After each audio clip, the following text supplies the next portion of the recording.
போதானே செய்வாங்க, மௌத்தா ஆயிட்டா அப்படியா, அதுக்கே அழுகுறீங்கன்னு கேட்டேன். கேட்டு சொன்னாரு, மௌலானா எங்க மௌத்தானாரு தெரியுமா? மக்கால போய் மௌத்தா போனார். எங்க மௌத்தானாரு? காபால போய் மௌத்தா இருக்கு. எனக்கு ரொம்ப ஷாக். எப்படி ஹஜ்ஜியார் அப்படின்னு கேட்டேன்.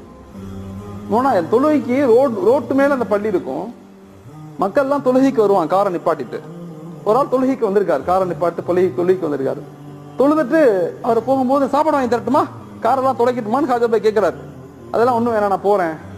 அவர் போகும்போது முசாஃபா பண்ணிருக்காரு. போய் முசாஃபா பண்ணி, நல்லா துவா இருக்கீங்களா, துவா செய்யுங்க, ஹஜ்ஜுக்கு போறேன்னு இருக்காரு. அவர்கிட்ட போய் அவர் கேட்டாரு, எந்த ஹஜ்ஜுக்கு போறீங்க, எப்ப போறீங்கன்னு கேட்டாரு. அதெல்லாம் தெரியல, ஹஜ்ஜுக்கு போறேன்.